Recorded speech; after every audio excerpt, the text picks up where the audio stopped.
Out, 3 lakhs pensions out.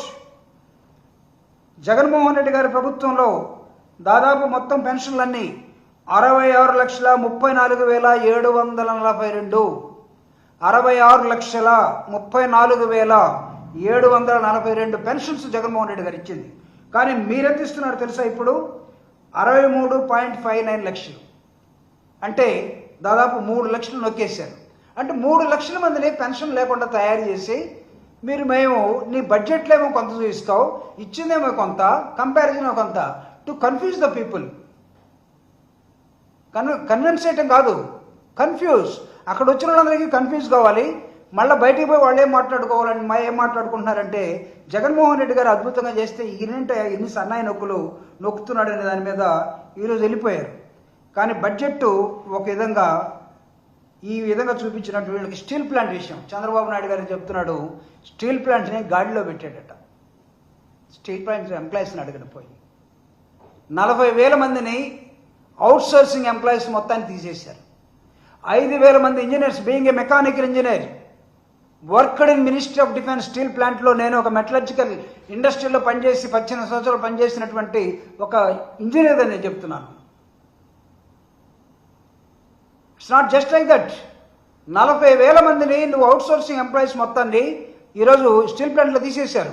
5,000 మందిని SAIL అని, బిలాయ్ అని, ఇంకొక చోటని, టాటా అని, అందరికీ ఎక్స్పర్ట్స్గా సీనియారిటీ ఉన్నవాళ్ళు మొత్తాన్ని ఫోర్స్ఫుల్లీ ట్రాన్స్ఫర్ చేసి పడేశారు. మేము శాలరీలు ఇవ్వలేమని. ఈయన ఏం చెప్తున్నాడంటే మేము స్టీల్ ఫ్యాక్టరీని గాడిని పెట్టాం. అంటే గాడిని పెట్టాం, నువ్వు అమ్మేయటానికి గాడిని పెట్టావు, నువ్వు దాన్ని లేకుండా చేయడానికి గాడిని పెట్టావు. ఇటీవల రాజ్యసభలో ఒక వ్యక్తి ఒక క్వశ్చన్ అడిగితే దానికి ఇచ్చినటువంటి స్టీల్ మినిస్టర్ ఇచ్చినటువంటి సమాధానం ఏంటంటే, ఇక్కడ కనీసం అవగాహన లేకుండా ఒక ముఖ్యమంత్రి లెవెల్లో చంద్రబాబు నాయుడు గారు ఎంత ఈజీగా మాట్లాడిస్తున్నాడంటే చూడండి.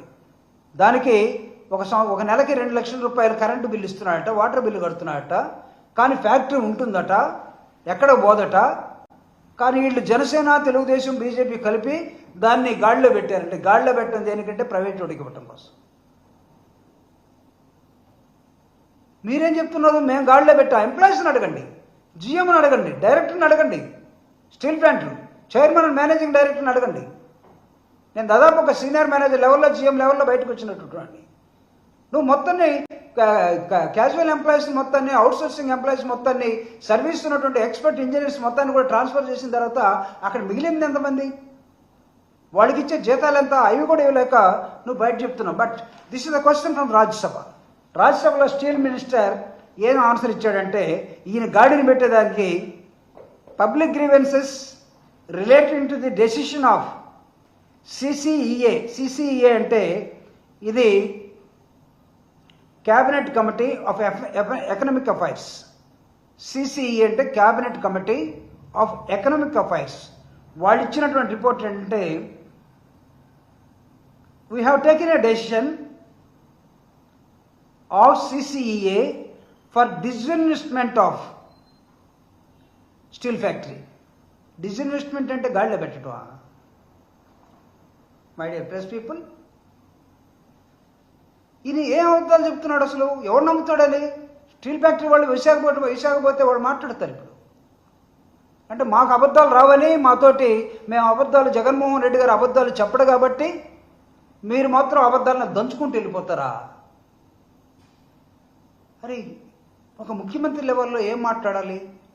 ఒక 43 years ఇండస్ట్రీ ఉన్నటువంటి ఒక పొలిటికల్ పార్టీ లెవెల్లో అధ్యక్షుడిగా ఏం మాట్లాడాలి?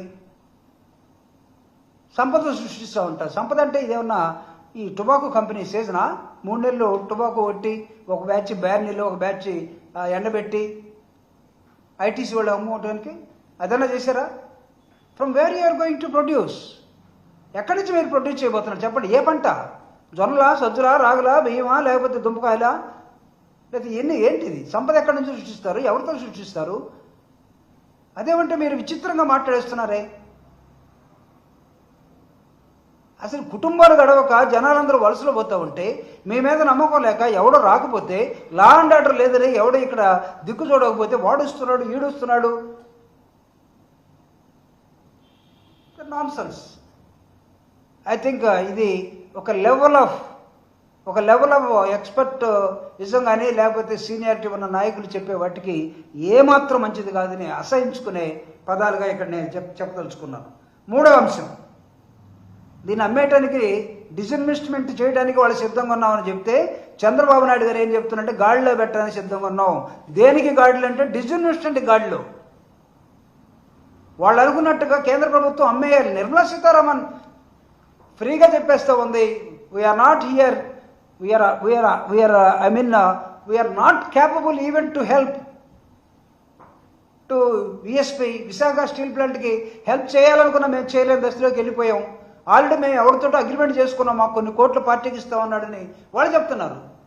People are ready, 1 or 2 people are ready to purchase. అరే అక్కడ ఆందోళన జరుగుతూ ఉంది. సిపిఐ, సిపిఎం, అన్ని పొలిటికల్ పార్టీల యూనియన్స్, మొత్తం ప్రజలు, అక్కడ ఉన్న ఎంప్లాయీస్ కుటుంబాలుగా రోడ్డు మీద పడతా ఉంటే ఇంత దరిద్రమైనటువంటి అబద్ధాలు వండి ఇదేమో సంపద సృష్టించినటువంటి అబద్ధాలు వండటమేమో. వండటం కూడా ప్రొడక్షనే. అన్నం వండుకోవటం, కూర వండుకోవటం, దిస్ ఆల్సో ప్రొడక్షన్. అబద్ధాలు వండటం కూడా ఒక ప్రొడక్షనే, ఒక ప్రొడక్షన్ టైప్ ఏమో. సో మూడవది డిఎస్సి ఏప్రిల్ వేసి జూన్లో ఇస్తాడట. నేను ఛాలెంజ్ చేస్తున్నా, మీరు తైతక్కలాడినటువంటి ఈ గత 3 నెలల కార్యక్రమాలన్నీ కూడా మీరు డిఎస్సి నోటిఫికేషన్ ఇస్తారా లేదా నేను ఇవ్వలేదని చెప్తున్నా. మీరు డిఎస్సి నోటిఫికేషను ఒకవేళ ఎడ్యుకేషన్ మినిస్ట్రీ ద్వారా ఇప్పించినా అది చెల్లని నోటిఫికేషన్ అవుతుంది, రాసుకోండి. కారణాలు నేను తర్వాత చెప్తాను. How can you say that notification in April, exam in March, May, result in June? చేయగలరా? ఎప్పుడైనా చేశారా? డిఎస్సిలో డిఎస్సి ఏం చెప్పారు మీరు? రావటంతో మెగా డిఎస్సి, దాని మీద సంతకం. ఎన్ని నెలలు అయిందయ్యా? 9 నెలలు. ఇప్పటికి పెళ్లి చేసుకుంటే ఒక పిల్లోడు పుట్టేవాడు. మీరు చేస్తా ఉన్న మెగా డిఎస్సి సంతకం ఇప్పుడు కూడా కాలా ఇంకా. ఓకే నిసే. అరే ఇంత పచ్చబద్దాలని డిఎస్సికి ప్రిపేర్ అవుతున్నటువంటి విద్యార్థులు నమ్ముతారా? ఫర్గెట్ అబౌట్ వాళ్ళు రిజర్వేషన్లు ఉంటాయిపోతాయా? ఎవడిస్తాడు? మీరు 5 రోజుల్లో ఒక ఫైల్ నడుపుతూ ఉన్నారు. ఒక 5 రోజుల్లో ఒక ఫైల్ మొత్తం కూడా ఏపీపీఎస్సీ పోవాలి, లీగల్ డిపార్ట్మెంట్ పోవాలి, జిఏడికి వెళ్ళాలి, ఆ తర్వాత ఒక యాక్ట్ రావాలి, ఆ తర్వాత ఏపీపీఎస్సీ యాక్సెప్ట్ చేయాలి, యాక్సెప్ట్ చేసిన దాన్ని గవర్నమెంట్కి రావాలి, గవర్నమెంట్ మళ్ళీ గవర్నర్కి వెళ్ళాలి, గవర్నర్ దగ్గర నుంచి నువ్వు ఎడ్యుకేషన్ డిపార్ట్మెంట్కి వెళ్ళాలి. For this including 2 holidays, Ugadi and Ramzan, 5 రోజులు నువ్వు ఒక ఫైల్ నడుపుతూ ఉన్నావు. అడుగుతూ ఉన్నారు ఈరోజు ఐఏఎస్ ఆఫీసర్లు, లేకపోతే లా డిపార్ట్మెంట్లో ఉన్నటువంటి ఎక్స్పర్ట్స్, లేకపోతే జిఏడిలో ఉన్న వాళ్ళందరూ కూడా ఇంత స్పీడ్గా 5 రోజుల్లో ఒక ఫైల్ నడపడం అనేది భారతదేశంలో మేము ఎక్కడో చూడలేదు, ఇది జరగదు. How can you say that with in 1 or 2 months you people are going to give the result for DSC examination? Is it possible? అబద్ధాలు చెప్పకండి. ఇప్పటికే పిల్లల వయసు మీరిపోయి వీళ్ళ దగ్గర పేరెంట్స్ తెచ్చుకునే వాళ్ళ దగ్గర తెచ్చుకోవడం డబ్బులు లేక ఇబ్బంది పడుతూ ఉన్నారు. ఎప్పుడు ఇస్తారో ఎప్పుడు ఎవరో చెప్పండి. మేము అధికారంలోకి రావడంతో మెగా డిఎస్సి మీద సంతకం అన్నారు. 11 నెలలు అయిపోయింది. ఇప్పుడు మీరేం చెప్తున్నారంటే 3 నెలలు అన్నీ వేస్తూ ఉన్నారు.